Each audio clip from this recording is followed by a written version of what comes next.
kasih. Sekarang terima kasih Mas. Iya, makasih Mas Bongki. Waduh. Thank you banget nih Bang. Seru banget podcastnya. Gila, gua nggak nyangka Mas Bongki pertanyaannya kreatif. Belum mulai. Iya bener ya. Iya, kita dapat kedatangan tamu sekarang, namanya Bang Badai ini. Yo iya. Terima kasih Om. Makasih Mas Bongki. Di belantika musik Indonesia ini udah sangat terkenal karena dia kemana-mana nih. Iya. Kemarin sempet musim hujan kan. Jadi gue terkenalnya pas musim hujannya aja. Banyak billboard jatuh, gitu kan. Iya. Oke, ini Mas Badai semua udah pada tahu ini ya kan. Dia kan pemain keyboard. Terus dia komposer lagu canggih, lagu-lagunya canggih-canggih nih yang pernah didengar dan emang banyak diminati khasana musik Indonesia dan pendengarnya. Nah, kita tanya-tanya dulu nih, Dai. Ya. Sekarang lagi ngapain nih? Ini lagi podcast nih kita.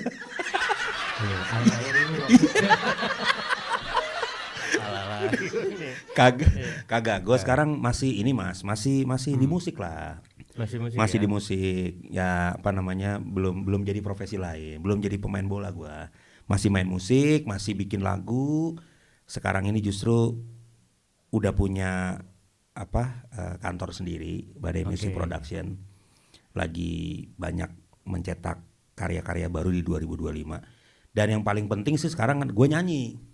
Oh, nyanyi. Gua main gitar sambil nyanyi karena gue menjalani solo karir gue sekarang gitu. Iya kan terakhir kan biasanya anak band setelah lama berkecimpung bandnya, setelah selesai itu jadi fokus ke production ya. Fokus ke production sama membangun branding nama Badai itu sendiri gitu. Badai banget nih. Oh iya.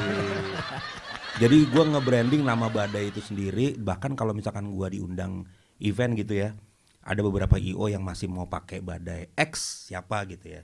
Gue nggak pernah mau, karena udah nggak apa-apa, pakai nama Badai aja. Toh orang nanti akan tahu sendiri dengan karya-karya gue di panggung. Ya ternyata otomatis mereka nyanyi sendiri dan tahu sendiri gitu. Iya benar.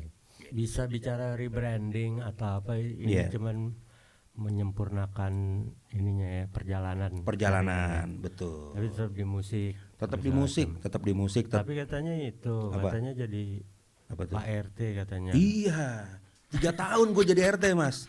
3 tahun kan? Nggak tahu kan dia jadi Pak RT kan. 3 tahun. Itu adalah apa ya namanya ya, pengabdian lah sama warga ya. Tapi gue juga nggak nyangka mereka kepikiran apa ya, suruh gue jadi RT gitu kan. Tiba-tiba datang nih RW terpilih, Pak Badai saya dapat amanah dari RT 8, Pak Badai mau nggak jadi RT gitu kan. Waduh, saya orang baru Pak di sini Pak. Saya juga orang baru Pak gitu. Yang penting Pak Badai mau ini aja, membantu warga. Nah apesnya gue jadi RT itu zaman COVID. Jadi kerjaan gue banyak banget. Iya kan, biar rukun. Iya. Kalau lagi nggak rukun pakai musik biar rukun. Yo iya benar. Mungkin gitu kali warganya. Bisa tuh. Jadi akhirnya kan ada insentif lah dari desa kan. Diterimanya kan 3 bulan, ya kan. Sebulan 500.000. Sebulan 500.000 dari desa. 1,5 juta per 3 bulan kan. Itu gue pakai buat ngopi-ngopi di garasi rumah gue sama warga, mendengar apa yang mereka keluhkan gitu kan, apa yang bisa dibantu gitulah. Oh itu gunanya tuh musisi jadi RT. Iya. Gue nggak kebayang gue kalau jadi RT. Suruh batungan mulu. Udah PT dah ya kan gitu. Iya kan. Iya. Dan itu buat pengalaman bagus ya. Iya, kalau gue sih ngelihat pengalaman gue jadi RT itu adalah gimana caranya gue manage orang gitu. Jadi orang datang ke rumah gue dengan berbagai macam masalah. Satu, ngurus surat domisili. Yang kedua, ada yang mau cerai, minta RT-nya tanda tangan. Karena pengacaranya katanya minta RT-nya harus tahu bahwa ada usulan perceraian gitu. Iya. Itu dari gitu-gitu bisa jadi lagu juga dong ya. Iya, karena kan tiba-tiba curhat, TTC kan. Pak, saya mau bikin surat cerai Iya ini deh. apa segala macam. Iya. Emang masalahnya apa? Iya. Catat dulu jadi lagu. Iya. Ibu keluhannya di sebelah mana? Bisa tuh. Iya. Jadi bahan ya. Kalau ada warga baru dia bawa kakaknya kan. Kita kan tahu nih tunggal putri apa ganda campuran. Kan kita tahu dari kakaknya ya gak? Demokrasi Kita bisa ya, deteksi nih. Ibu main tunggal nih. Ya. Boleh nggak kita drop shot? Ya. Gitu bang. Bisa nyanyi nggak? Gitu? Iya. Nah, itu kan Bisa nyanyi nggak itu. nih? Ya bisa sih bang. Rada pales dia. Males gampang lah dilatih. Hancur. Dari produser. Yo gitu mas. Jadi ya seru aja sih jadi zaman jadi RT tuh. Bobok AC yang lewat jamnya kita tungguin. Karena kan di rumah gua kan jam 6 sore udah nggak boleh ketok-ketok. Iya. Jadi gue tungguin, Bu tolong diatur besok nyambung lagi. Ya gitulah pekerjaan yang nggak pernah gua terpikirkan gua di panggung. Ya akhirnya bisa gua kerjakan gitu. Kalau selain jadi itu ada kegiatan lain selain di luar musik ya maksudnya yang jadi melipir ke politik tuh. Iya. Ada panggilan kayak gimana tuh? Selain sebelum ke politik justru gue dosen tamu di UPH. Dosen tamu musik. Musik, Conservatorium of Music. Gitu. Iya, gue di kontrak UPH itu 4 bulan sampai 6 bulan ngajar kelas songwriting. Oke. Iya, terus Ada ya gitu ya. Ada. Terus gue juga dosen 2014 sampai 2016 di Indonesian Music Institute, IMI. Oh di IMI. Iya, gue dosen dari 2014 sampai 2016 gitu. Selain itu, gue juga banyak mengumpulkan songwriting baru mas, edukasi tentang gimana caranya merawat karya cipta. Tapi gue bikin online zaman 2020. Udah online. Iya. Waktu zamannya COVID itu. Zaman COVID, bikin kelas. Masih nggak sekarang? Sekarang gue punya komunitas namanya Komplanesia, komunitas pencipta lagu Indonesia. Oke. Nah itu Komplanesia itu gue mengumpulkan pencipta lagu yang nobody, yang orang nggak pernah tahu dia siapa, tapi dia punya karya. Oh udah banyak tuh anggotanya. Lumayan 100-150 orang lah. Lumayan banyak lah. Gitu. Iya bisa kumpul jadi katalog sebenarnya kalau bisa. Betul. Makanya sebenarnya kalau bicara itu kan banyak penulis lagu apa segala macam dia nggak tahu nih bang. Banyak gue juga di DM tuh. Bang punya lagu nih gini apa segala macam. Cuman karena ditahu kan image-nya gue begitu kan set. Ini lagu ngajakin mabok mulu jalan gitu kan dia gak ada gunanya.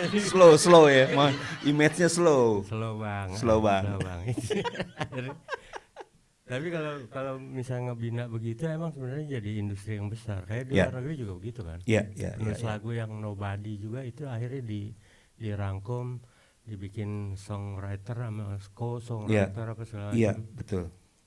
Jadi itu yang gue pengen supaya pencipta lagu itu merasa bangga dengan pekerjaannya. Karena sekarang tuh komposer hampir karena persoalan royalti yang gak beres-beres ini nih gitu kan. Iya, jadi gak semangat. Jadi mereka takut gitu, wah gue punya karya gue bisa dilindungi apa enggak ya? Karya gue bisa dimonetize apa enggak gitu. Iya, jadi ada yang juga jadi overprotected juga sama itunya gitu. Iya, gitu. Karena takut dicuri dan segala macam kan. Betul.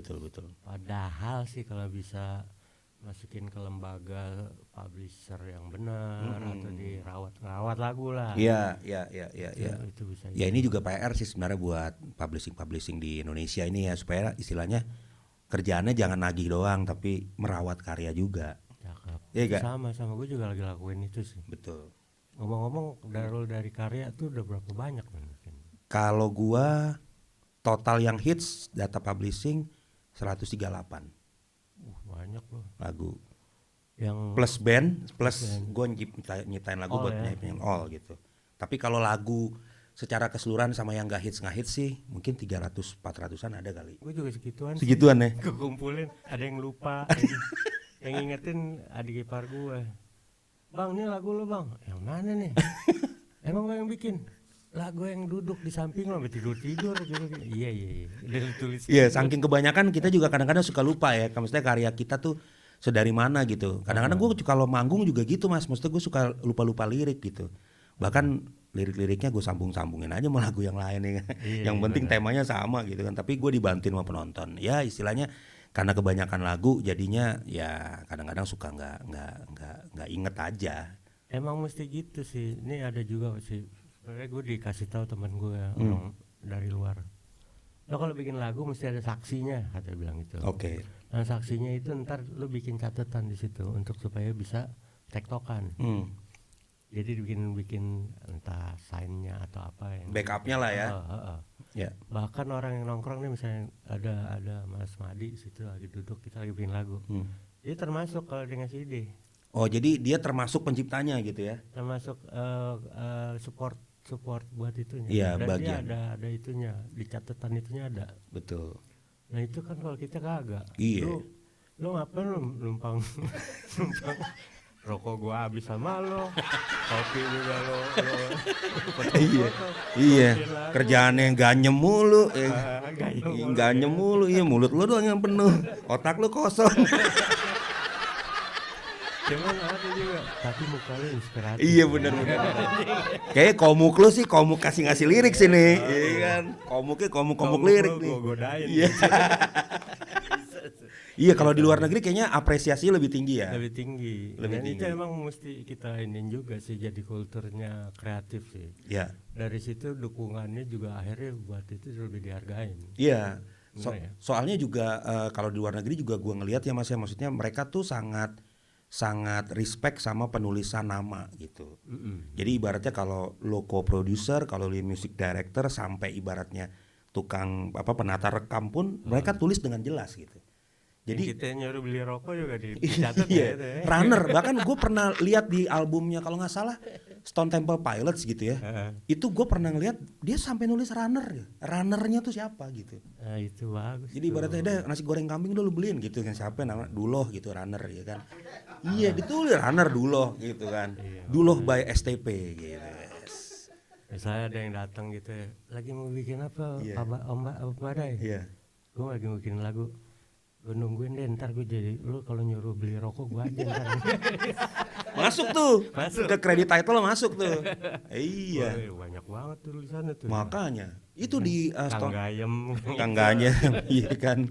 Jadi memang apresiasinya di sini memang kalau gue lihat memang agak kurang sih ya apresiasinya. Jadi makanya beberapa pencipta lagu gue di Asosiasi Komposer Seluruh Indonesia Aksi nih.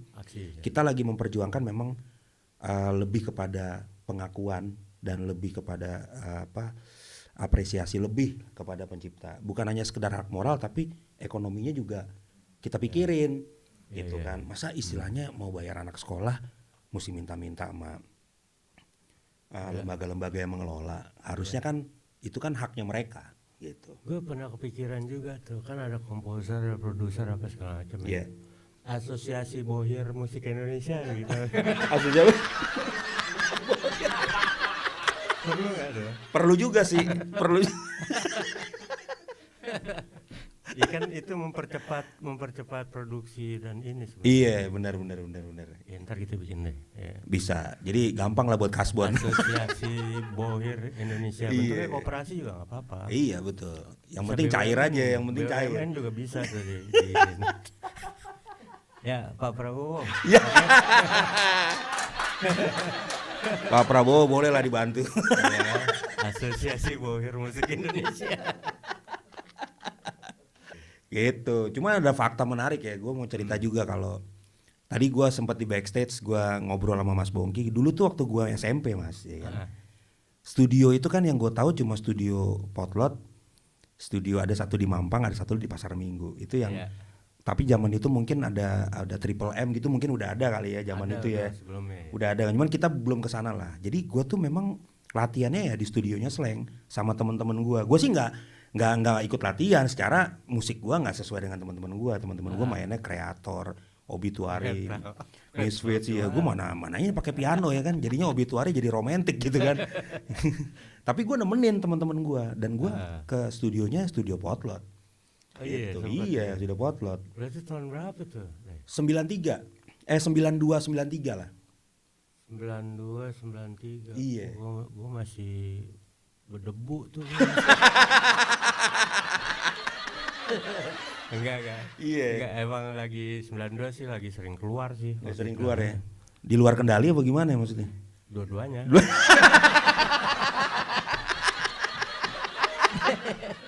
Gitu. Jadi ya udah gue waktu itu gue masih inget banget gue ngelihat langsung Bang Pai, Mas Indra. Emang gue nggak ketemu Mas Bongki. Gue enggak. Gue eksekutif soalnya situ. Eksekutif ya. VIP ya. Datangnya kalau udah gelap gitu. Iya. Ya ada tuh kalau studio di situ tuh ada splash tuh. Oh yang buat apa? Yang buat iya splash ya, crash ya. Itu ada tulisan Istobeo, tulisannya bukan studio. Istobeo. Itu si Umar yang bikin. Oh Umar, iya. Yang studio Umar. Oke. Lagi nulis apaan tuh Mar? Ya nulis buat itu, saking kagak diinin Istobeo tulisan. Kok Istobeo? Studio.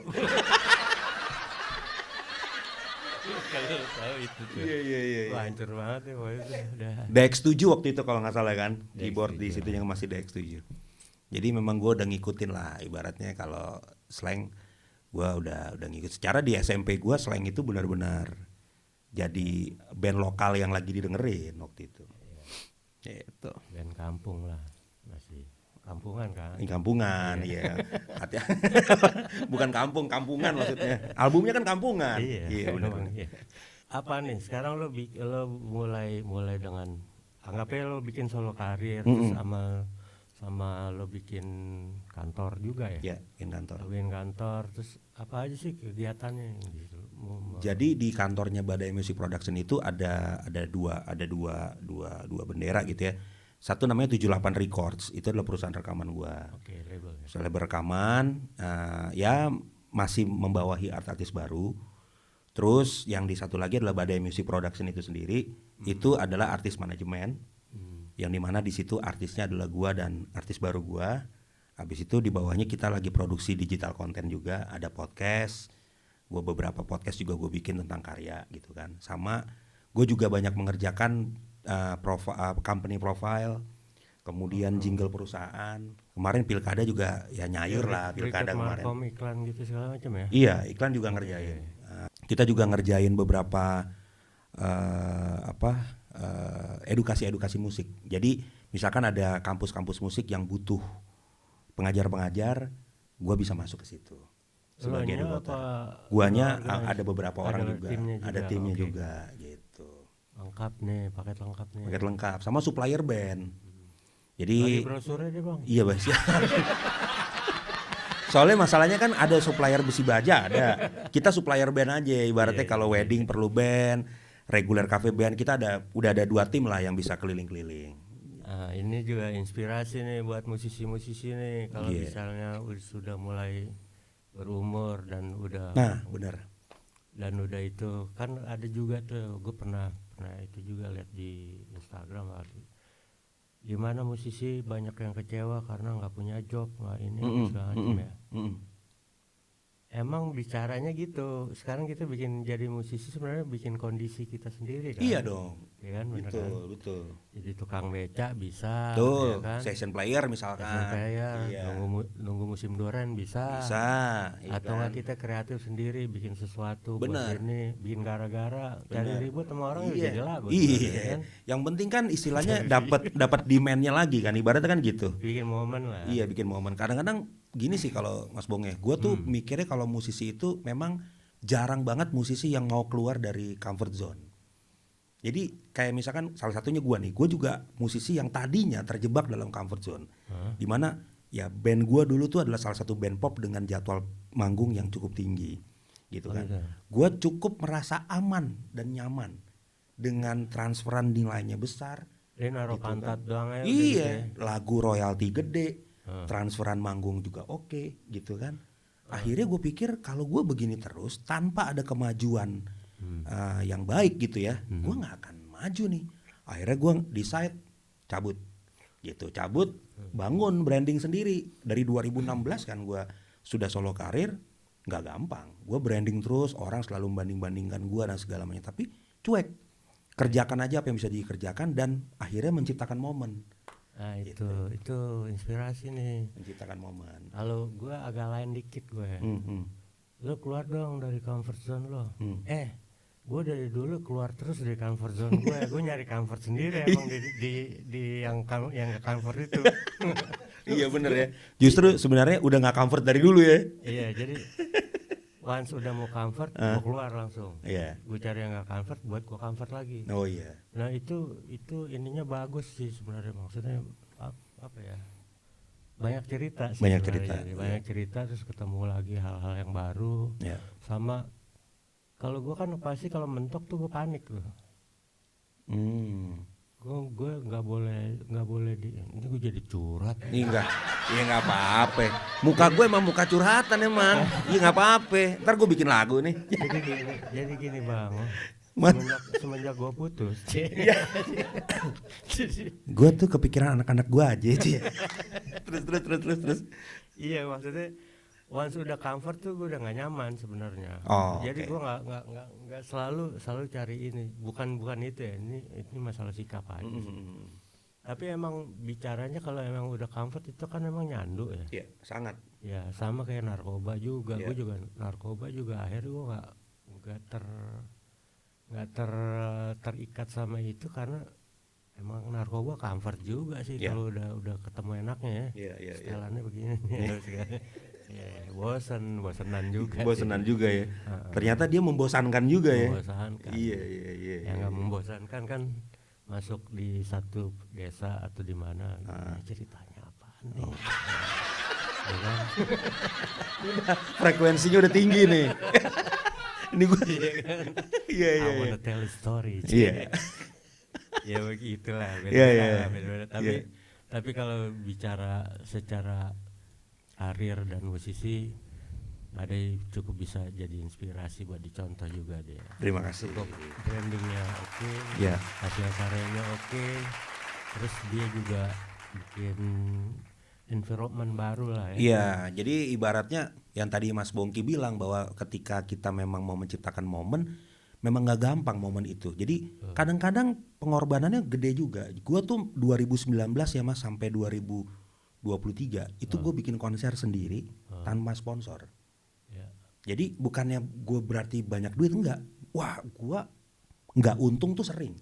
Ini sama cerita lo yang jual handphone. Iya benar, jual handphone. Dia cerita jual handphone. Jual handphone untuk dapat ongkos untuk masuk ke award ya. Tiba-tiba dapat handphone baru.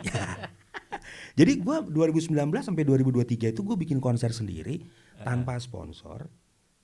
Untung nggak selalu untung, tapi gue dapat momen di mana orang melihat perjalanan karir gue masih jalan dan itu impactnya kemana? Ke kesempatan-kesempatan yang lain, ke job, ke album-album yang lain atau kesempatan-kesempatan. Jadi kalau gue nggak melakukan itu, ya gue akan tinggal diam gitu aja. Orang akan melihat bahwa Badai selesai gitu. Padahal kan Badai akan selalu ada gitu. Jadi atau ada lagu Badai Pasti Berlalu nggak ada? Oh nggak ada. Ada rumusnya di situ. Itu gua Badai akan selalu datang. Siap-siap lah, be ready. Gitu Mas. Jadi ya udahlah kita bener banget ciptakan momen aja gitu. Iya, emang gitu lah. Bosan. Hidup ini membosankan kok. Iya. Kalau diam-diam aja. Diam-diamnya tapi udah diomongin. Ya untuk ke depan pasti ada single baru dan lo solo ya. Ya, gua ini lagi single kedua, judulnya Sakit Dua Kali, ya kan? Oh, udah ada yang pertama. Udah ada yang pertama judulnya Belum Bisa Percaya. Belum Bisa Percaya single pertama. Udah keluar lo belum percaya juga. Udah, iya, tanggung Mas. Keluarin aja biar enak lah. Abis itu yang kedua Sakit Dua Kali. Nah kalau 3 kali udah mulai biasa lah ya. Sakit 2 kali. Nah nanti single ketiga ini gue lagi mau keluarin lagu yang bernuansa Indonesia Timur. Oh iya cakep. Gitu. Kenapa tuh? Kenapa Indonesia? Ya karena orang kan lebih mengira gue orang Batak Mas. Orang Batak? Iya. Kenapa apa? Gue Indonesia Timur aslinya. Jadi nyokap gue tuh Ambon, bokap gue NTT. Sumba. Gitu. Iya, tapi 250 juta masyarakat Indonesia. Sorry bang, gue kira orang Batak. Kagak. Tapi gue ngomong horas. Iya. Kagak, gue bukan orang Batak, iya. Jadi ya orang banyak kecele aja. Makanya gue mau ngeluarin yang lagu bernuansa Indonesia Timur ini ibaratnya ini satu penemuan baru buat gue karena gue nggak pernah bikin lagu tentang ini. Iya. Terus udah gitu gue tertarik aja menggali kebudayaan sana gitu. Iya, emang lagi meletup tuh. Iya. Itu emang apa ya, khasanah musiknya lagi emang popnya juga emang maju. Iya, betul. Hawa balladnya lagi gila banget tuh di Indonesia Timur itu. Ballad Timur ya. Ballad Timur. Melayunya Melayu kromatik lah. Melayu kromatik. Memang kalau orang Ambon kan gayanya kan kayak American Afro kan, ya kan. Ada groove-nya gitu. Gitu. Ya, mudah-mudahan ini lagi nih, meletek lagi nih. Amin. Yang penting kita jalan terus aja lah. Jangan mandek, jangan berusaha untuk kembali lagi ke yang udah lewat, ya jalan aja udah terus ke depan. Iya. Terus jalan terus ke depan. Iya. Jangan nengok kiri, jangan nengok kanan. Kalau ada yang bagus. Kalau ada yang bagus, mampir dulu lah. Bagus nih. Sugap nih. Iya. Siapa Neng namanya Neng? Neng bisa nyanyi nggak Neng? Ya. Enggak bang, saya jadi bahan lagu aja deh. Ya. Minum. Gitu jadinya. Oke. Lu punya band lagi yang nyanyi? Gua punya band pengiring. Oke. Punya band pengiring. Jadi gua tuh kalau di Solo gua nggak pernah main piano, Mas. Oh. Nggak pernah. Lepas tuh ya. Lepas. Jadi gua nyanyi sambil main gitar, akustik. Susah sih kalau main piano menyanyi. Iya, ntar jadinya terhalang gini juga. Jadinya Faris RM ntar gua. Iya kan? Mau nendang ya susah. Jadinya Om Faris dong, ya kan? Cuma kalau gua sekarang itu intinya adalah gua memang tidak lagi menyentuh image piano itu. Okay. Jadi kalau Mas Badai nyanyi dong, main piano dong. Enggak, gua nyanyi. Kalau nggak main gitar ya nyanyi. Sekali pakai suling dong dah. Iya, yoi. Jadi aja.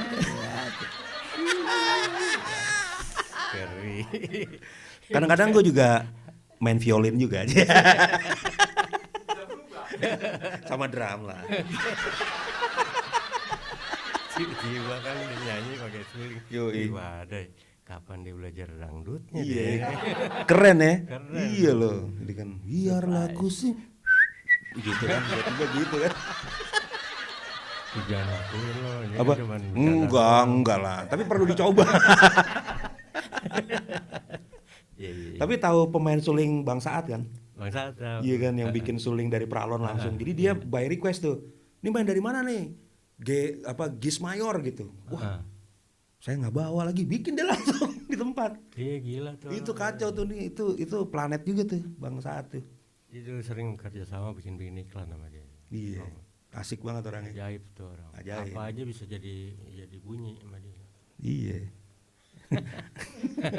Kalau kita butuh bantuan lu baru bunyi. Ya itulah. Yang penting sih sebenarnya itu. Kalau kita bicara udah masuk industri musik, kalau kita bikin sementara kita bikin lagunya aja sih nggak pakai biaya ya. Yeah. Tapi kalau udah produksi nanti itu kan ada hasilnya. Iya, betul. Dan sebenarnya yang masih kita banyak kan musisi itu lemahnya di situ. Ya. Ya terkadang juga ini ya, apa namanya, produksi itu kan memang ada cost-nya, terkadang juga mereka juga mau ngeluarin cost juga belum pasti juga kan, ini lagu kayak gimana nih nasibnya ke depan ya kan. Iya. Cuma ya kalau menurut gua sih apa yang lo punya sekarang, kayak misalkan rekaman sekarang kan gampang banget ya. Kalau kita bicara rekaman zaman dulu kan Mas Bongki udah lebih senior lah ya, istilahnya kita tuh kalau masuk dunia rekaman itu harus benar-benar orang yang memang bisa nyanyi gitu kan. Jadi penata rekam dan operator zaman dulu tuh galak-galak ya Mas ya. Kalau nggak jadi duit ini rugi bandar nih. Cuma kalau sekarang kan gampang, lo ada laptop, ada sound card, semuanya disediain gitu loh ibaratnya. Jadi lu effortnya kan sebenarnya bisa dilakuin sendiri dengan dengan kerja dulu apa segala macam. Iya. Tapi kalau bicara di bisnis musiknya emang mesti ditaruh dulu modalnya, bro. Oh iya. Kalau di hukum bisnis, kalau jadi industri itu sebenarnya ngomong di ini ya, istilah ijab kabul kan. Ya. diijab dulu. Sah dulu ya. Baru terkabul. Oh ya benar.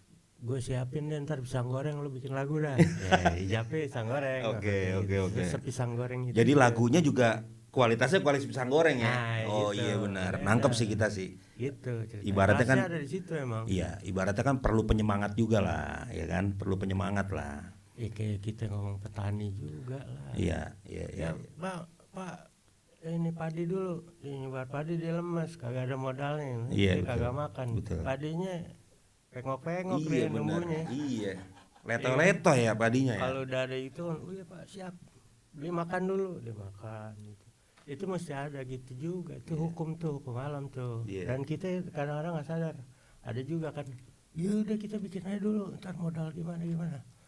Iya bukannya ngomong gitu, ijabnya ada dulu. Ini yang gue pahamin ya. Kalau misalnya nggak setuju boleh juga, nggak masalah sih. Kalau nggak ada ijab itu proyek tuh merambat aja gitu, gitu gimana kita ini. Terus disiram dulu. Betul. Itu. Cuma kadang-kadang orang kalau musisi-musisi ini udah diijab tiba-tiba cerai di jalan bang. Jadi kan susah juga yang bohirnya. Itu bukan pakai kontrak kawin itu. Berarti bikin lagu di puncak dong ya. Di mood Iya. Boleh. Tiba-tiba cerai di jalan kan repot bohirnya, iya kan? Iya. Asosiasi Bohir Indonesia. Enggak sebenarnya roti buaya. Iya roti buaya lah ibaratnya kan, yang penting jelas aja gitu. Boleh di komen itu. Iya, diijab PP kagak gitu. Iya, benar juga sih, maksud gua logis juga. Karena kadang-kadang kita berkarya itu kan butuh penyemangat. Ya kadang-kadang juga gua kalau memproduksi orang juga harus jelas. Ibaratnya kan datang nih penyanyi nih, ya kan, Mas bikin lagu dong segala macam gini-gini, minta dong demonya gitu kan. Iya jatuhnya kan sebenarnya dari niatnya dulu nih, niatnya ini proyek siapa, ini siapa. Kalau kita kan kita yang bikin lagu lagi ngomong, bang bikinin lagu bang gini. Iya. Terus gue yang invest gitu. Kalau gue invest tenaga kan, maksudnya ini jadi proyek gue ya. Di proyek gue yang invest tenaga sama ininya aktivitinya. Itu berarti gue yang ijab sendiri gitu kan. Kalau misalnya ada kerjasama ada yang gitu mesti ada juga. Lu diijabin lah ibaratnya. Mau kawin sama siapa nih? Waduh. Apa? Kenapa? Kayaknya dia pengen ngijab dah. Udah jangan dah, kita lagi syuting nih. Iya. Oke. Iya, rekaman goib jadi.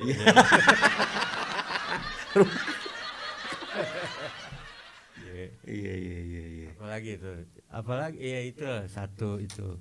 Terus emang tadi udah banyak tuh ya, ada komposer, terus ada kita bicara project segala macam. Ya. Kapan kita bikin lagu nih? Ya terserah, kalau gua mah ikut aja, ibarat kalau kata senior ibaratnya kan kita ikut lah, ya kan. Cuma memang kita mesti bikin lagu yang istilahnya yang menembus ke apa frekuensi joken nih. Ya kan? Karena fans gua nih banyak The Nurul sama Joken, Mas. The Nurul sama Joken. Fans gue tuh. Ya kan ada emang apresiasinya situ ya. Iya, benefitnya. Ini spendnya tinggi-tinggi mereka, Bang. Kalau kita manggung, Bang, buset dan Nurul dari jam 3 sore udah standby, Bang. Iya. Aman itu pokoknya. Jadi kayaknya mereka tuh punya curhatan-curhatan gitu yang kesampaian gitu. Ada tuh di penggalan liriknya sama teriakan gitunya. Iya, letupan-letupan. Itu yang dalemin tuh ya. Iya, itu ibaratnya kita pelajari lah frekuensinya, Bang. Frekuensi kita pelajarin. Secara kan lagu-lagu gua kan ya lagu-lagu dalam tanda kutip pembunuhan rasa semua, ya kan. Pembunuhan rasa apa itu pelipur lara? Ya, rasa terbunuh dulu loh, baru ada pelipurnya, Bang. Oh gitu. Iya, kalau teori kita begitu. Terbunuh dulu, udah mati rasa, baru datang pelipur lara. Habis pelipur lara, selimut malam masuk. Nah, itu ya kan. Itu kawinan. Ngelawan ya. Iya, kalau nggak mati kan dia berontak, Bang. Iya. Rumusan baru. Ya, rumusan baru. Pembunuh dibunuh dulu rasanya, baru masuk pelipur laranya. Iya, baru diselimutin. Merdeka. Iya. Gitu, Bang. Oke. Siap. Peace. Oh nyanyi. Lu Nyanyi lah. Agak usah deh ya. Udah nyanyi lah Mas Bongki, udah cukup, udah enak. Udah enak udah. Nyanyi. Jadi ini lagu single terbaru gua, judulnya Sakit Dua Kali. Udah di tag. Oh udah. Ini nggak, jangan dihapus nih. Ini bagus.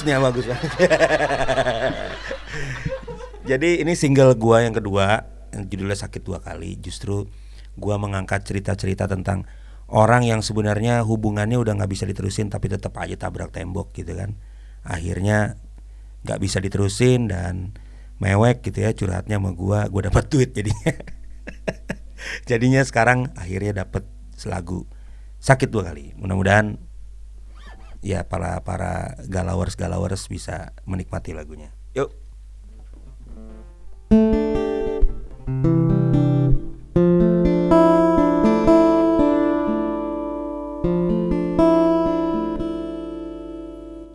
Jika harus ku lalui hari-hari tanpamu di sini, membunuh waktu yang paling berarti. Aku tak mungkin bertahan, berperang dengan rindu yang merasuk di dalam dadaku. Kita di langit yang sama, tapi kita tak bersama. Mungkin ini namanya sakit karena tak bisa mengungkapkan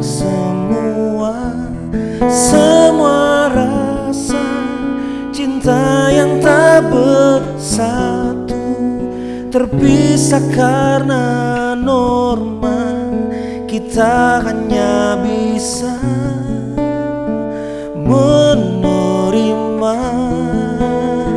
Oh, mungkin ini namanya sakit karena tak bisa mengungkapkan semua rasa cinta yang tak bersatu, terpisah karena norma. Kita hanya bisa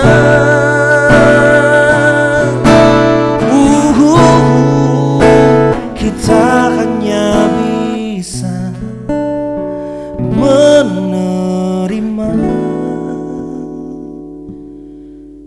perihnya.